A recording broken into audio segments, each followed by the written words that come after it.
Welcome, PFL fight fans, once again to New York City. Lightweights and welterweights featuring a stellar, and I mean incredible main event. Clay Collard and Shane Burgos coming your way to cap off an incredible night and an incredible playoff season. The Canadian gangster is chasing his second straight lightweight title. Sada Boussi wants to make it back-to-back 170-pound belts. And fighters are in the building, getting ready, getting the final touches on a warm-up here shortly. Welcome to the PFL pre-fight show. We're in the theater at Madison Square Garden. Collard, Burgos, Sada Boussi, Carlos Leal, and incredible semifinals. In fact, 4 semifinals. 2 in the lightweight division, 2 in the welterweight division. And we'll start our main card later tonight on ESPN at 9 Eastern with an amateur showcase affair featuring the grandson of Muhammad Ali. You see the odds there. Magomed Karamov is a big-time favorite, but the odds are swinging a little bit more in the favor of Solomon Renfro. We'll start the action right here on ESPN+. First fight at 6:30 Eastern with this early card. All of these fighters looking to impress the bosses, and you can see some big-time favorites here. Abdullah Al-Khattani, Alexei Pergande, both prohibitive favorites.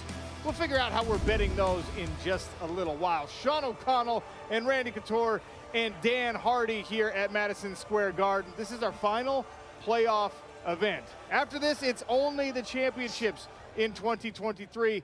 And Randy, we have had an incredible season so far, incredible playoff events already. Last week especially was fun. Yeah, I mean, the stakes get higher, winner go home, turns the pressure up. These fighters step up and bring the intensity. Last week was a perfect example of that. 4 first-round finishes. The San Antonio fights the week before that were impressive with some upsets as well. Here's Leibrock getting caught in the armbar by McNaughton. There's the arm triangle by Dennis Koltsov, and the precision striking by Larissa Pacheco, and Maurice Green getting put down by the Problema Ferreira with a big right hand. So 4 semifinals last week, 4 first-round finishes, and incredible matchups tonight. I don't know if that means first-round finishes or 3-round wars, but either way, Dan, we're in for a treat tonight. Yeah, we absolutely are. We've got a lot of big underdogs on the card, and I feel like we're going to get some surprises tonight. There's something in the air. There was last week as well. And you look at these fights, how can they not deliver? You've got Bruno Miranda that throws everything and the kitchen sink at his opponent. A very calculated OAM, though, standing across from him is going to try and negate that kind of pressure. And then Collard Burgos. I mean, that is just dynamite through and through. As soon as that starts, that's going to go off. And then the welterweights, exactly the same situation. Leal knowing that he's got to close Sada Boussi down and take his chin off to get the victory. And Solomon Renfro with a huge opportunity to step in there and get an upset over Magomed Karamov. And he is a very, very confident young man. If you ask him, he's going to get it done quite easily. All right, we've all thought about it. We've all mentioned it multiple times during the week. Let's talk about the main event. Cassius Clay Collard and Hurricane Shane Burgos. Despite all the accomplishments we've seen from Clay Collard, what's evaded him so far in the PFL is a trip to a championship bout, Randy. Absolutely. He's faced a lot of adversity over the seasons here in the PFL, but he's been exciting each and every time he stepped into that smart cage. He's got a great boxing expertise, lets those hands go, rips to the body. Great at kicking. His wrestling is on point. He's a very, very well-rounded fighter. He's had some coaching changes and team changes that he feels are going to make the difference this season, and he's making it to the finals, punching his ticket to his first championship in the PFL. Opposite him, Hurricane Shane Burgos. Huge signing when he joined us in the PFL, but a guy who, so far, we don't know if we're going to get the best version or we're going to get what we saw from him against OAM. What do you think? You know, I mean, this is New York. He's undefeated in New York. He feels confident that the fighter in front of him is going to put loads of pressure on him. And this is where Shane Burgos really shines. He's a very slick striker, but he's much better when he's got a very aggressive opponent in front of him. He was frustrated with Nishikawa because he was able to get the takedown, but he wasn't trying to get back to his feet, which meant Burgos' game plan couldn't come to fruition. The question tonight is, can he deal with the pressure that he's going to be under from Clay Collard? But I think that Shane Burgos, he's the kind of fighter that likes that pressure. Bring me the pressure so I can turn it on you. Brett Okamoto is in the building, and he's got more on Hurricane Shane. Yeah, guys, I want to offer my perspective on Shane, because last year when PFL signed Shane, I was sitting there saying, I think this is the biggest signing so far in PFL history. And yes, he's not, you know, maybe the name or the former champion of an Anthony Pettis or a Rory McDonald, but this guy is elite. He's top 10 talent. He's in his prime. He's hungry. He's a guy who's going to come over here with this look in his eye that he wants to be in this PFL cage, and you have not necessarily seen that so far. And I asked him this week, why is that? And he said, hey, when I came over to the PFL and I fought OAM, that was the most pressure I've ever felt in my entire career. And then when he fought Nishikawa, it's just strategically Nishikawa was doing some things that didn't lead to a finish that Shane had kind of envisioned prior to the fight. Basically what I'm telling you guys is, I don't think Shane Burgos just all of a sudden stopped being Shane Burgos overnight. I still think he's the right guy. He's the same guy. And I do think this is the matchup to bring it out of him. I know that that's what we're all waiting to see. I think we're going to see it here in New York, guys. Well, the beauty of this main event for me is whether you're a Hurricane Shane fan or you're a Cassius Clay fan, you are in for a treat, because that's what these guys do. They bring it every time. I'm the best there ever is, man. I'm the best there ever was. I'm 7-0 in New York City. The stars are aligned. It's my time. Dominant performance for Hurricane Shane, one of the most exciting fighters in the sport. Stevie Ray hurt. Clay Collard clinches a playoff spot. There ain't no hurricanes in Utah, baby. Oh, no! Clay Collard drops Anthony Pettis a second time. I want somebody to go for the kill, and I know that's exactly what he's going to be trying to do, and that the best man's going to win. Taking down Nishikawa. I'm #1 seed, he's #4 seed. None of that matters to me. All I care about is being locked in the cage with that fool. This is one of the most exciting fights. I think the competition's lived up to it, and I'm excited to go out there and compete against Clay.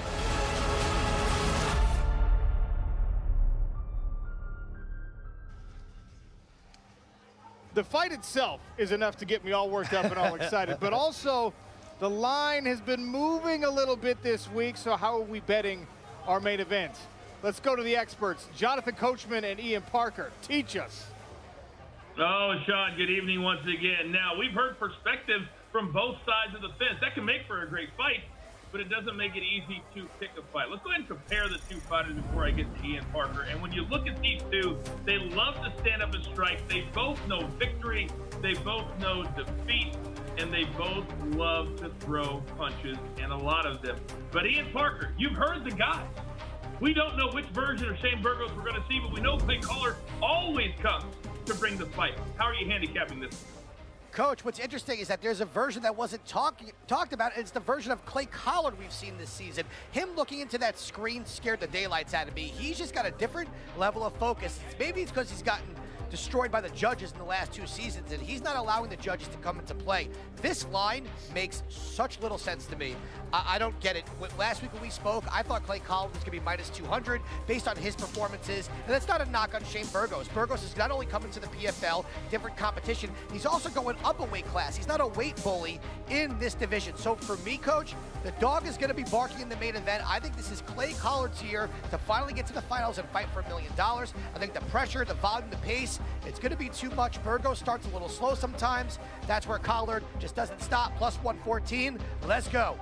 And let's remember, Clay Collard's been here before. Shane Burgos has not. What are the feels going to feel like later tonight? Well, still to come here on the pre-fight show, we're going to pick every single one of the semifinals. Also, a couple fights in the early card as well. But for now, Scott, let's send it back to you. That's why I love Ian Parker. The Duck doesn't waste any time. His first bet he gives us on the night is a main event upset. One that would make Shane Burgos 7-1 in his home state of New York. As Dan mentioned, he's undefeated in New York. But let's talk about the co-main event. I love our main event, but last year's lightweight champion is fighting in the co-main. Olivier Aubin-Mercier, he's undefeated inside of the Smart Cage, regardless of where we set it up.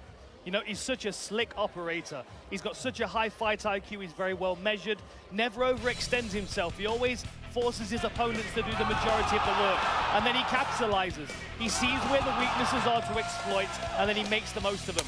Not a scratch on his face beating some of these most high-level fighters that we can find to put up against him. Now tonight, of course, he's got Bruno Miranda, who's going to put him under a lot of pressure. But you've got to think the measured approach from OAM is going to keep him safe for the vast majority of the time. It's going to be the fractions, the millimeters, where Miranda can make the most of it. Well, let's talk about Bruno Miranda. No slouch. He's on a 7-fight win streak. He wants to make this 8 in a row against last year's champion, and beating someone who's already won it makes a statement for everybody else. Absolutely. Here's a guy who spent 8 years in Phuket, Thailand, working on his Muay Thai. He's a Muay Thai champion in Brazil. He's also a Brazilian Jiu-Jitsu champion in Brazil. So well-rounded, not afraid to step right in the pocket, let those hands go, put that pressure on. Beautiful uppercut there. His shot selection is amazing. His counter-punching's on point. This is a very, very skilled and very, very well-rounded fighter that is going to bring the pressure and try and take you out of your game plan. Can he do that against the returning champ? Take a closer look at the co-main event in the lightweight semifinal. Oh! He landed the left leg! The Canadian gangster with the 3rd round finish. Oh, no! Left hook, an exchange, and it looks like Miranda got the better of it. I think I have a really, really good chance of repeating what I did last year. Canadian gangster staying aggressive here against Hurricane Shane Burgos. Miranda scoops the uppercut, and that'll be the finish. Hey, America, nice to meet you. Oh! Miranda has Ahmed Amir in trouble. Mercier executing game plans in the face of immense pressure.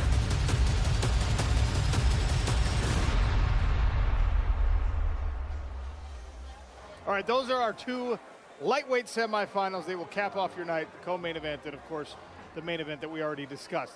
Let's take a look at the picture at welterweight. 170 pounds is a really, really deep and talented weight class. Around the world, certainly, but here in the PFL especially. Magomed Karimov is the 1 seed. Solomon Renfro steps in for the injured Magomed Umalatov as the 5 seed.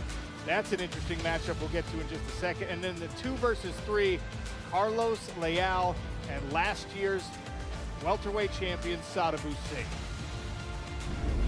I want to start with Sadibou because we saw him in season 1 of the PFL, and season 2, and season 3, and finally in season 4, he broke through as a welterweight champion. Yeah, well, he moved down from 185 to 170 to stay in the PFL. That's how much he likes this format. He saw a glaring weakness in his performances, and he relocated his camps to Vegas to shore up his wrestling. Felt like if he could shore up the wrestling and defensive wrestling especially, he could use all those long-range weapons, let those hands and feet go, not get worried about getting taken down and smothered on the mat. And boy, have we seen him come to life since developing those skills. You saw the Babe Ruth call out there with a spinning wheel kick for the finish. This guy's firing on all cylinders. He's not trying to defend the title. He's trying to win another one. Okay, Carlos Leal on the other side of this fight, not quite as experienced in the PFL Smart Cage as Sadibou Sy is, but he has fought some of the best we have to offer, and he's beat some of the very best we have to offer. You know, the most valuable experience for him is going to be the loss to Sadibou Sy, because although he picked up the defeat on that night, he kept his defense nice and tight. He wasn't picked off with some of those power kicks. You know, the occasional jab offset his balance and stuff, but for the most part, he was moving forward, and he's going to have to do that in this fight. He knows he needs to close Sadibou Sy down and take that range away. Now, of course, Sy's worked on his takedown defense, but he still wants space. Now, the space where Carlos Leal is going to occupy is that real close range right up against the fence. So letting go those hands and then level changing might kind of throw Sadibou Sy off. We might see an upset here, learning from the last defeat. I want to know how Ian Parker is betting this fight. Let's send it back out to Coach and Ian, our experts. All right, Sean, thank you very much. Well, Ian, we already know you think Clay Collard is going to be one half of the lightweight fight in November for $1 million. But what about the other side? What about OAM and our man Miranda? Now, on paper, the odds say this should be a walk for OAM. What says Ian Parker? Look, OAM is one of the hardest guys to figure out. He's such a high IQ, no ego type of fighter. He does what he needs to do also to really minimize as much damage as possible, as Dan Hardy mentioned, if he wants to get to the finals and be at whatever higher percentage you can, injury-free. But for me, that's too high. I like this fight to actually, I'm going to go to the round props, Coach. I like over 2.5 rounds. I don't even mind going fight goes the distance at -165. I do think OAM gets it done. Bruno Miranda is a very dangerous fighter. Reminds me a lot of John Lineker. Very short, compact, throws crazy hooks, crazy power, good durability. But I think OAM is going to do enough over 3 rounds to get it done. So over 2.5 rounds, let's go.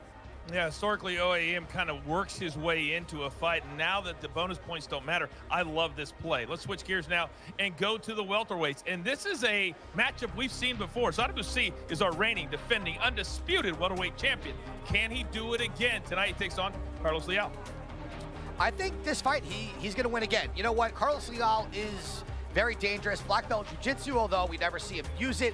He's got crazy power in those hands. I don't like that he missed weight. That bothers me a little bit. And Sadibou, the thing about him, Coach, he keeps getting better in all aspects of the sport. Yes, it's the grappling, the defense against the cage, the clinch, his cardio.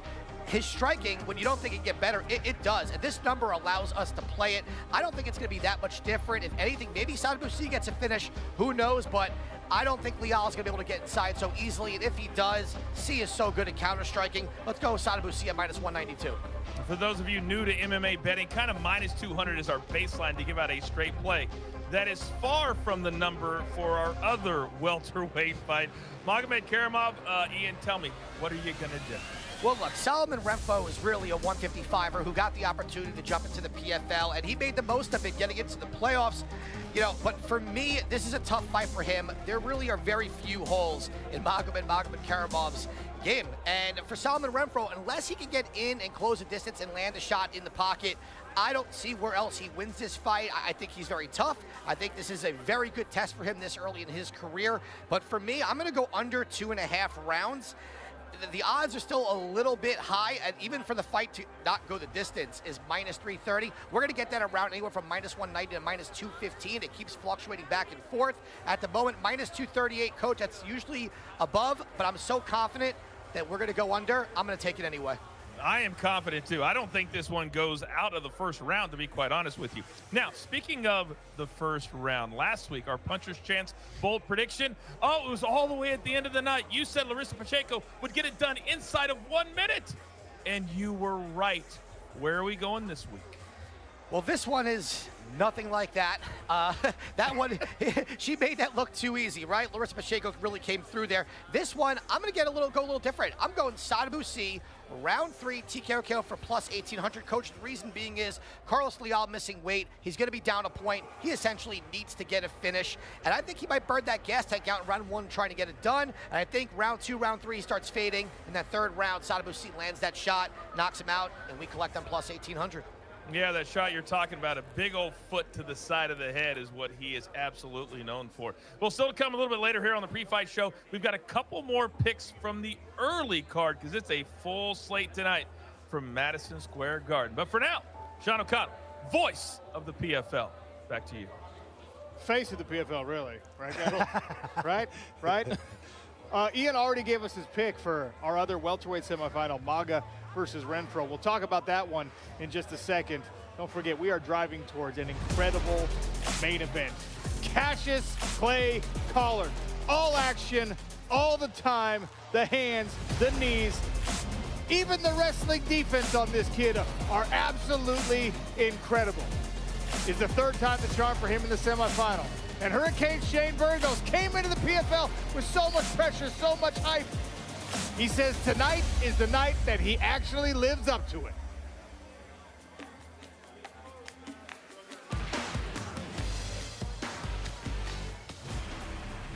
We support all those willing to take the puncher's chance. It's about challenging myself every day, taking a chance. It's never standing still, never taking it for granted, and never following because you never know what lies ahead. Living life my way, enjoying the ride, despite the obstacles. Achieving your goals takes grit and determination, with a bit of luck and the help of a few good friends. But to create a memorable life takes something more. The puncher's chance.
bass kick.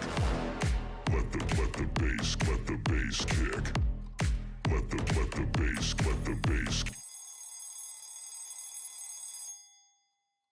the bass kick.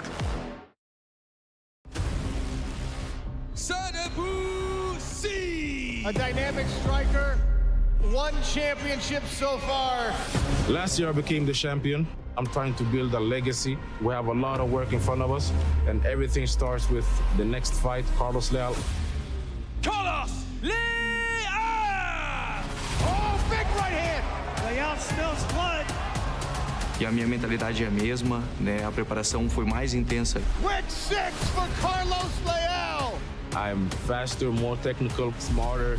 I also beat him once before, and I know what it takes to beat him. Oh, there it is! Wow. With the wheel kick knockout! E vou levar o cinturão para casa.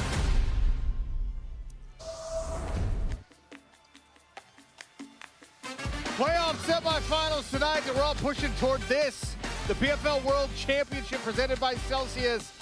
Black Friday in Washington, D.C. Here is your evolving championship card. Remember, 6 $1 million belts will be given out on Friday, November 24th. Great matchups already. I love that light heavyweight contest. Gabriel Braga, Jesus Pinedo, a changing of the guard at featherweight. Dennis Goltsov, Reina Ferreira. That's 6'5" versus 6'8".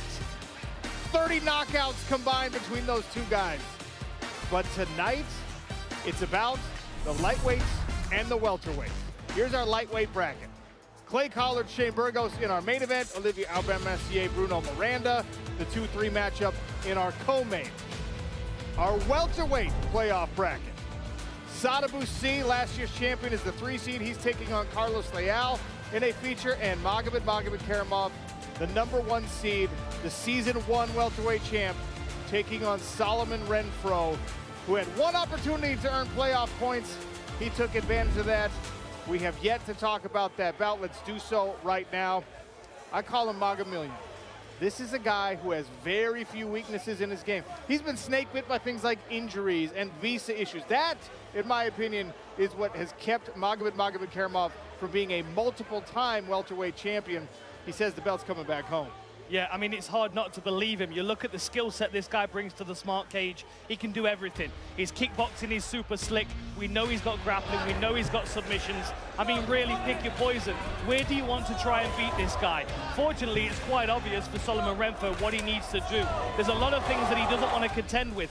Those high kicks, those long-range strikes, especially the grappling, would all be exhausting. But given the fact that Magomed Karamov can take it where he wants, that gives him the option to dictate the fight, the pace and the range, and that's what makes him the favorite. Okay, Solomon Renfro steps in, and we talked about it with him this week. He says, nobody believes I can win except for me. What does he have to do? Well, he's a smaller athlete. He's coming up from 155, but I think that gives him an advantage. He's not depleted at all. You didn't have to cut a bunch of weight. I think he's got to move forward and get in the pocket. He feels he's got the power and the athleticism to get in the pocket, land his hands, and anybody he feels like he touches is going to go away. There is no lack of confidence in this young man. He absolutely believes in himself and believes he has what it takes to prove everybody wrong and get it done.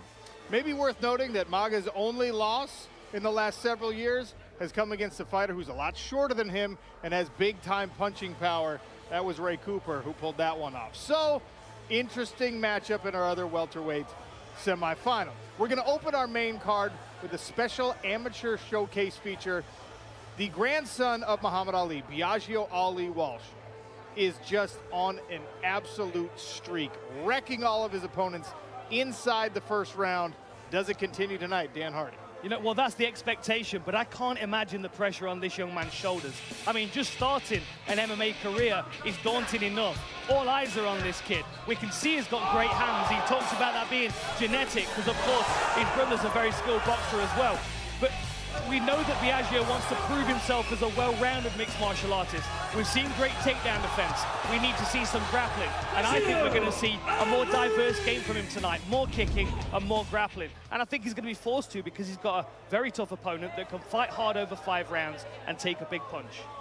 All right, so that's our whole main card. We've covered all the fights on the main card, right, Randy? Absolutely okay. have. There's also an early card starting right here on ESPN Plus in just a few minutes, actually. Alexei Pergande, Sean Stefanelli in a feature at the top of that one. Abdullah Al-Qahtani, he has looked great in his only trip to the PFL Smart Cage. You see right here, he's a huge favorite again tonight. Abigail Montez and Michelle Montague, that's a damn near pick'em. Promises to be an incredible fight in our women's featherweight division. I'm showing you the odds because I want to know how we're betting this fight.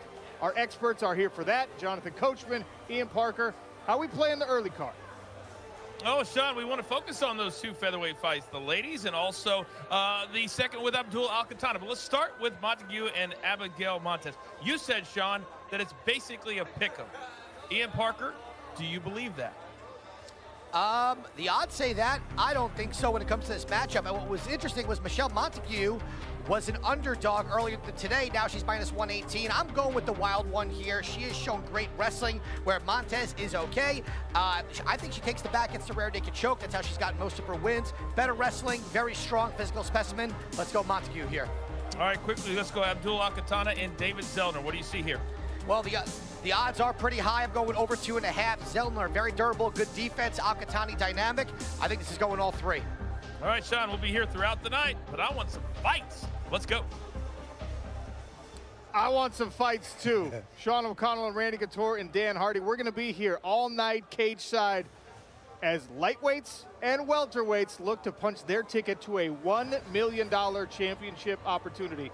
The stakes do not get any bigger than this. But let's get our appetites started with some early card fights, including this showcase. John Caldone and Nathaniel Grimmard will start us off tonight in the theater at Madison Square Garden. This fight is only minutes away.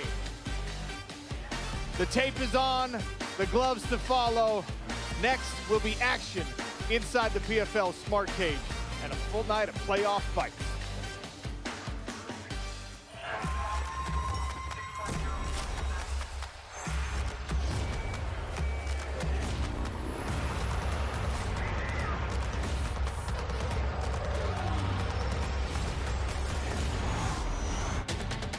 How do you achieve greatness? It's setting goals with relentless determination. It's going hard when you want to quit and when no one else is watching. It's what you put in your body to perform at your highest state. That's why you choose MRE Whole Food Protein Shake. MRE Protein Shake is packed with 25 grams of whole food protein to help you rebuild and recover. And with zero whey protein, it's gentle on your stomach so you can feel your best and show up again tomorrow.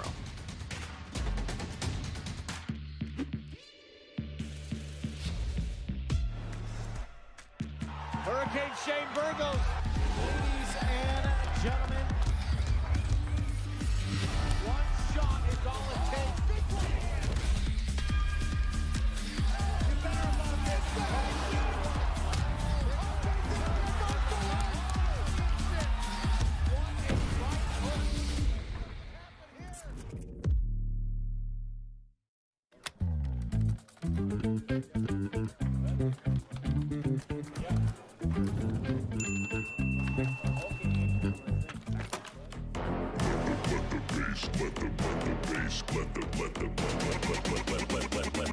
Let the bass kick. Let the bass kick. Let the bass Let the bass kick.